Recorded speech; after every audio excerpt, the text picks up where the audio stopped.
तो hello everyone, welcome to math and magic tips. तो कैसे हैं दोस्तों? आशा करते हैं कि आप सभी अच्छे और स्वस्थ होंगे और आप अपने 10वीं कक्षा की तैयारी काफ़ी बढ़िया तरीके से कर रहे होंगे। तो हे दोस्तों, आज की इस वीडियो में हम लोग पढ़ेंगे 10वीं कक्षा का साइंस का ऐसा इंपॉर्टेंट भी भाई ऑब्जेक्टिव क्वेश्चन जो कि आपके मैट्रिक के बोर्ड परीक्षा में 100% पूछे जा सकते हैं। तो चलिए फ्रेंड्स, बिना समय गवाए पहला क्वेश्चन का सोल्यूशन देख लेते हैं।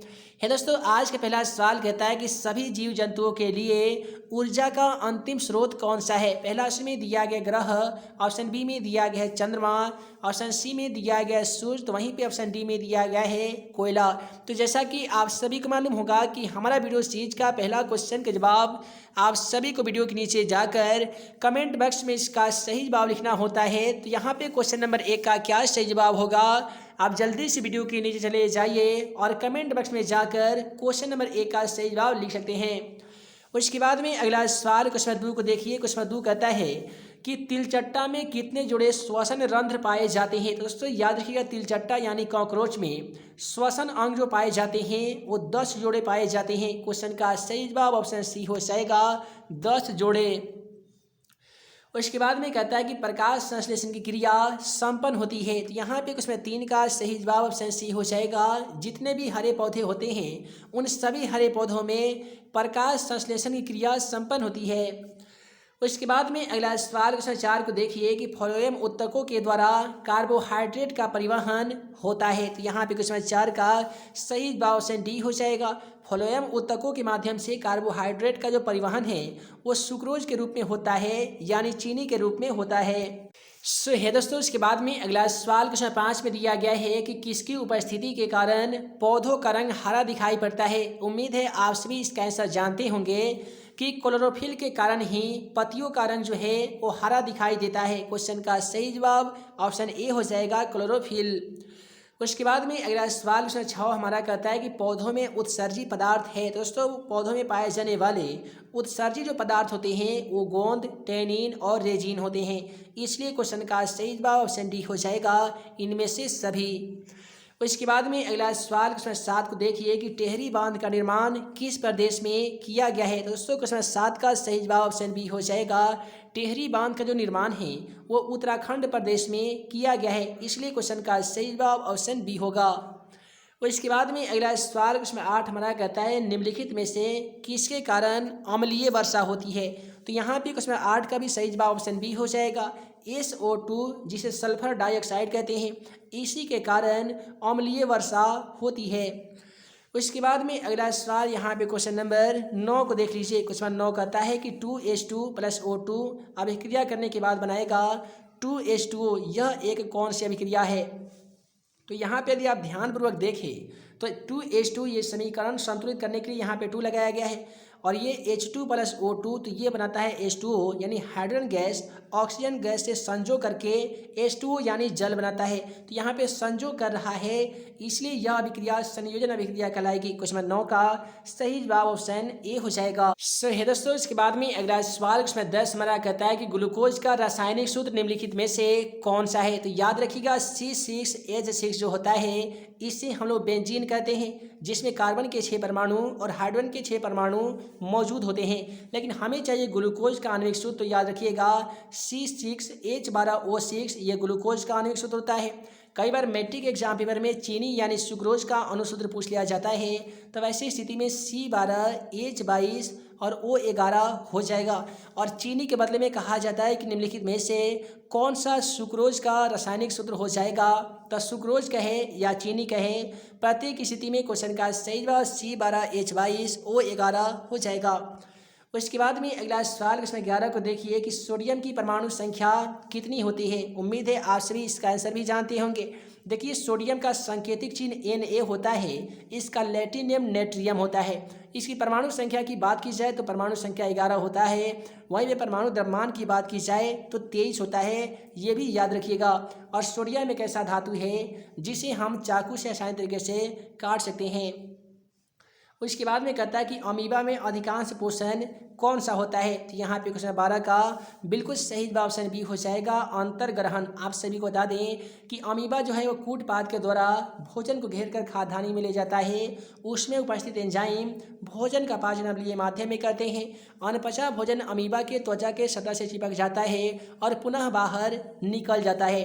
तो यहाँ से मैट्रिक एग्जाम पेपर में यदि सवाल पूछे जाएंगे कि अमीबा किसके माध्यम से भोजन को पकड़ता है, तो कूटपाद के द्वारा हो जाएगा। उसके बाद में क्वेश्चन 13 कहता है कि निम्नलिखित में से किस धातु से सोलर सेल बनाया जाता है? तो यहाँ पे क्वेश्चन 13 का सही जवाब ऑप्शन डी हो जाएगा। सिलिकॉन एक प्रकार का उपधातु होता है जिसके माध्यम से सोलर सेल बनाया जाता है। और इसके बाद में अगला सवाल कहता है कि निम्नलिखित में से कौन सा लवण है? यहाँ पे हमें लवण का उदाहरण बताना होगा, तो क्वेश्चन नंबर 14 का सही जवाब ऑप्शन सी हो जाएगा। यहाँ पे आप देखेंगे तो K2SO4, ये जो पोटेशियम सल्फेट आप देख पा रहे हैं, यह एक लवण है। ऑप्शन ए में दिया गया था ACl, तो ACl दोस्तों आप सभी को मालूम होगा हाइड्रोक्लोरिक अम्ल है जो भोजन के पाचन में सहायक होते हैं। बी में दिया गया NaOH, जिसे हम लोग सोडियम हाइड्रोक्साइड कहते हैं, यह एक प्रकार का क्षार है। NH4OH ये है अमोनियम हाइड्रोक्साइड, ये भी एक प्रकार का क्षार है। तो ऑप्शन बी में दिया गया था क्षार, डी में भी दिया गया था क्षार, ऑप्शन ए में दिया गया था अम्ल, तो हमें चाहिए लवण। क्वेश्चन का सही ऑप्शन सी हो जाएगा, K2SO4 पोटेशियम सल्फेट। उसके बाद में कहता है निम्नलिखित में से सबसे भारी धातु कौन सा है? ठीक है जी, तो यहाँ पे क्वेश्चन 15 का हम सही आंसर की बात करें तो ऑप्शन बी हो जाएगा। देखिए यूरेनियम जो है ये दुनिया का सबसे महंगा धातु भी होता है और ये सबसे भारी धातु भी कहलाता है, इसलिए क्वेश्चन का सही जवाब ऑप्शन बी हो जाएगा, यूरेनियम। इसके बाद में अगला सवाल क्वेश्चन 16 को देखिए कि इथेन के एक अणु में कितने सहसंयोजक बंधन पाए जाते हैं? तो यहाँ पे क्वेश्चन 16 का सही जवाब ऑप्शन डी हो जाएगा, 7। उसके बाद में अगला सवाल क्वेश्चन 17 कहता है कि स्विच लगाए जाते हैं। तो दोस्तों स्विच जो होता है ये किस में लगाए जाते हैं? तो जितने भी गर्म तार होते हैं, देखिए तार दो प्रकार के होते हैं, एक होता है ठंडा तार, तो दूसरा होता है गर्म तार। तो गर्म तार में ही स्विच लगाए जाते हैं, ठंडे तार को उसी तरीके से छोड़ दिए जाते हैं। अगला सवाल कहता है जी कि निम्नलिखित में से कौन अनवीकरणीय ऊर्जा का स्रोत नहीं है? तो यहाँ पे अनवीकरणीय ऊर्जा का जो स्रोत नहीं है वो कौन सा नहीं है? तो देखिए पेट्रोलियम, कोयला, प्राकृतिक गैस, ये सभी के सभी अनवीकरणीय ऊर्जा के स्रोत तो है, लेकिन बायोगैस अनवीकरणीय ऊर्जा का स्रोत नहीं है। क्वेश्चन का सही जवाब ऑप्शन सी होगा। इसके बाद में अगला सवाल क्वेश्चन नंबर 19 को देख लीजिए। दोस्तों क्वेश्चन 19 कहता है कि मनुष्य वृक्क निम्नलिखित में से किसी से संबंधित है?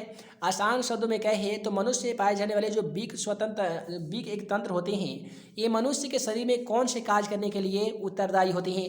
तो क्वेश्चन का सही जवाब ऑप्शन डी हो जाएगा, क्योंकि वृक्क के माध्यम से मनुष्य में यूरिक अम्ल का उत्सर्जन होता है, इसलिए क्वेश्चन का सही जवाब ऑप्शन डी हो जाएगा। उसके बाद में अगला सवाल क्वेश्चन 20 कहता है कि हाइड्रा में क्या पाया जाता है? दोस्तों हाइड्रा में क्या पाया जाता है? काफ़ी सिंपल सवाल है, याद रखिएगा स्पर्शक जो होता है ये हाइड्रा में पाया जाता है।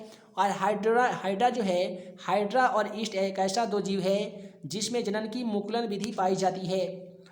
उसके बाद में कहता है कि प्रकाश की किरणें गमन करती है। बहुत ही सिंपल सवाल है, याद रखिएगा प्रकाश की जो किरण है वो सीधी रेखा में गमन करती है, इसलिए क्वेश्चन का सही जवाब ऑप्शन ए हो जाएगा, सीधी रेखा में गमन करती है।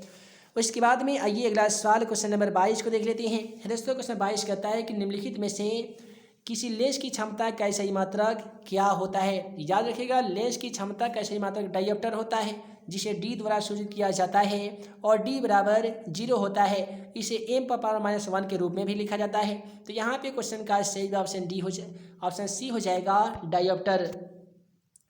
उसके बाद में अगला सवाल कहता है कि किस रंग का विचलन न्यूनतम होता है? यानी वह कौन ऐसा रंग है जिसका विचलन जो है वो सबसे कम होता है? तो याद रखिएगा लाल वर्ण का विचलन सबसे कम होता है, तो वहीं पे बैंगनी रंग का विचलन सबसे ज़्यादा होता है। यही सवाल उल्टा भी पूछा जा सकता है कि किस वर्ण का तरंग दैर्घ्य सबसे अधिक होता है? तो वैसे स्थिति में क्वेश्चन का सही जवाब लाल हो जाएगा। किस वर्ण का विचलन तरंग दैर्घ्य सबसे कम होता है? तो बैंगनी वर्ण हो जाएगा। और ऐसा सवाल पूछा जाएगा कि वायुमंडल में किस रंग का प्रकीर्णन सबसे ज़्यादा होता है? तो नीला रंग हो जाएगा। इसके बाद में कहता है कि बैटरी से किस प्रकार की धारा प्राप्त की जाती है? काफ़ी ही इंपोर्टेंट सवाल है, याद रखिएगा बैटरी से प्राप्त धारा दिष्ट धारा कहलाती है। क्वेश्चन का सही जवाब ऑप्शन डी हो जाएगा, दिष्ट धारा। उसके बाद में कहता है कि आवर्त सारणी के प्रथम वर्ग के सदस्य होते हैं। तो आवर्त सारणी में पाए जाने वाले प्रथम वर्ग के जितने भी सदस्य में पाए जाने वाले तत्व होते हैं वो सभी के सभी क्षारीय धातु कहलाते हैं। क्वेश्चन का सही जवाब ऑप्शन सी हो जाएगा, क्षार धातु।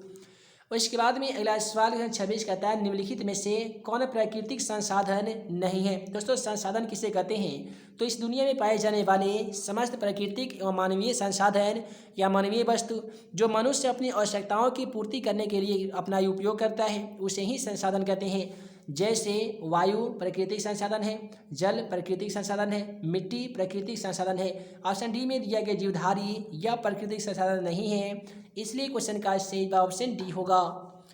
उसके बाद में कहता है कि प्रकाश के परिवर्तन के कितने नियम होते हैं। याद रखिएगा, प्रकाश के परिवर्तन की बात की जाए या अपवर्तन की बात की जाए, प्रत्येक स्थिति में क्वेश्चन का सही जवाब 2 हो जाएगा, क्योंकि इस प्रकार से एक आपतन बिंदु होते हैं जी। इधर से आते हैं आपतित किरण, इस पर टच करके ये परावर्तित हो जाते हैं। बीच में एक लंब डाल दिया जाता है जिसे हम लोग अभिलंब के नाम से जानते हैं। तो प्रकाश के परिवर्तन का पहला नियम कहता है कि आपतित किरण, ये परावर्तित किरण और आपतन बिंदु पे डाले गए लंब तीनों एक ही तल में होते हैं। प्रकाश के परिवर्तन का पहला नियम हो गया। और ये देखिए आपतित किरण और अभिलंब के बीच बने कोण को आपतन कोण कहते हैं, परावर्तित किरण और अभिलंब के बीच बने कोण को परावर्तन कोण कहते हैं। तो प्रकाश के परिवर्तन का दूसरा नियम कहता है कि आपतन कोण परावर्तन कोण के बराबर होते हैं। उसके बाद में अगला सवाल कहता है कि तरंगदैर्घ्य को सामान्यतः व्यक्त किया जाता है। यहाँ पे क्वेश्चन 28 का सही जवाब ऑप्शन डी हो जाएगा। एंगस्ट्रॉम के द्वारा ही तरंगदैर्घ्य को व्यक्त किया जाता है। कितने स्टूडेंट को लगता है क्वेश्चन का सेवा कैंडेला के रूप में हो जाएगा, कमेंट बॉक्स में जरूर बताइएगा। उसके बाद में क्वेश्चन 29 को देखिए कि पौधों में गैसों का आदान प्रदान किसके द्वारा होता है। तो दोस्तों पौधों में गैसों का जो आदान प्रदान है वह होता है रंध्र के द्वारा। ठीक है जी, क्वेश्चन का सही जवाब ऑप्शन ए होगा, रंध्र के द्वारा।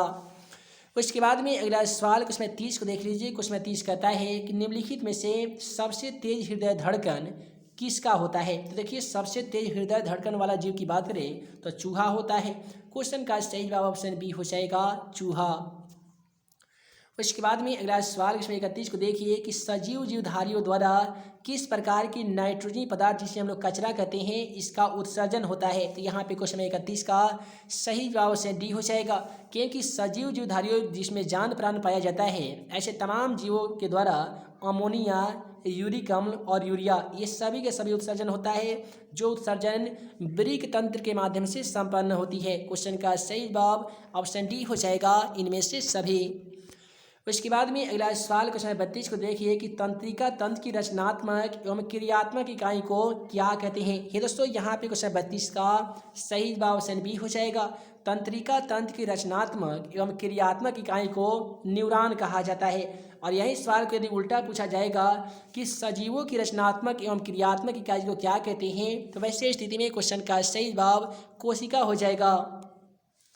उसके बाद में अगला सवाल देखिए कि किसे रासायनिक दूध कहा जाता है। और याद रखिए मैट्रिक एग्जाम पेपर के लिए काफ़ी ही ज़्यादा इंपॉर्टेंट सवाल है। क्वेश्चन 33 और इसका सही जवाब ऑप्शन सी होगा, क्योंकि हार्मोन को ही रासायनिक दूध कहा जाता है। इसके बाद में अगला सवाल 34 को देखिए कि the origin of a species नामक पुस्तक किसने लिखी। तो ये दोस्तों यहाँ पे क्वेश्चन 34 का बिल्कुल सही जवाब ऑप्शन ए हो जाएगा, चार्ल्स डार्विन के द्वारा ही the origin of a species नामक पुस्तक लिखा गया था। उसके बाद में आइए अगला सवाल क्वेश्चन 35 को देख लेते हैं। दोस्तों अगला सवाल क्वेश्चन 35 कहता है निम्नलिखित में से किस माध्यम में प्रकाश की चाल सबसे अधिक होती है। तो यहाँ पे क्वेश्चन 35 का सही जवाब ऑप्शन डी हो जाएगा। निर्वात में जो प्रकाश की चाल है वो सबसे अधिक होती है, इसलिए क्वेश्चन का सही जवाब ऑप्शन डी हो जाएगा। अगला सवाल देखिए कि विभवांतर का सही मात्रक क्या होता है। तो दोस्तों एकांक धन आवेश से किसी बिंदु तक लाने में किए गए कार्य को ही विभवांतर कहते हैं, या विभव के अंतर को विभवांतर कहते हैं। इसका एक सही मात्रक वोल्ट होता है, जिसे वोल्ट मीटर के द्वारा मापा जाता है। क्वेश्चन का सही जवाब ऑप्शन बी हो जाएगा, वोल्ट। अगला सवाल क्वेश्चन 37 कहता है रासायनिक अभिक्रिया में भाग लेने वाले पदार्थ को क्या कहते हैं। बहुत ही सिंपल सवाल है, उम्मीद है कि आप सभी को इसका आंसर तो आता ही होगा। मान लेते हैं कि C+O2 से अभिक्रिया कराएंगे तो ये क्या बनेगा जी, तो CO2 बनेगा। इसमें C एक कार्बन पदार्थ है, O2 ऑक्सीजन है। ये दोनों को अभिक्रिया करने के बाद CO2 यानी कार्बन डाइऑक्साइड बन जाता है। तो इसमें C और देखिए ये C+O2 है ना जी, इससे हम लोग उत्पाद कहेंगे और दोनों के फलस्वरूप बनता है CO2। तो CO2 को हम लोग CO2 को हम लोग उत्पाद कहेंगे और C और O2 को प्रतिफल कहेंगे या इसे अभिकारक कहेंगे। क्वेश्चन का सही जवाब ऑप्शन ए होगा। अगला सवाल क्वेश्चन नंबर 38 को देखिए कि टूथपेस्ट कैसा होता है। बहुत ही सिंपल सवाल है, याद रखिएगा टूथपेस्ट तो क्षारीय होता है ना जी। क्वेश्चन का सही जवाब ऑप्शन बी होगा, क्षारीय। उसके बाद में निम्नलिखित में से कौन विद्युत का सुचालक होता है। तो याद रखिएगा विद्युत का सुचालक इनमें से कौन सा हो जाएगा, तो वो होगा ऑप्शन सी, ग्रेफाइट एक ऐसा धातु है जो विद्युत का कुचालक नहीं बल्कि सुचालक होता है। उसके बाद में अगला सवाल क्वेश्चन 40 कहता है निम्नलिखित में से कौन सा कार्बोक्सी समूह है। तो यहाँ पे क्वेश्चन 40 का सही जवाब ऑप्शन सी हो जाएगा। एकल बंधन COOH यह एक कार्बोक्सी समूह है। एकल बंधन CHO अभिक्रियाशील मूलक को एल्डिहाइड कहते हैं। एकल बंधन CO अभिक्रियाशील OH अभिक्रियाशील मूलक को क्या कहते हैं जी, तो इसे हम लोग एल्कोहल कहते हैं। एकल बंधन CO अभिक्रियाशील मूलक को हम लोग कीटोन कहते हैं। वहीं पे एकल बंधन COOH अभिक्रियाशील मूलक को अम्ल कहते हैं।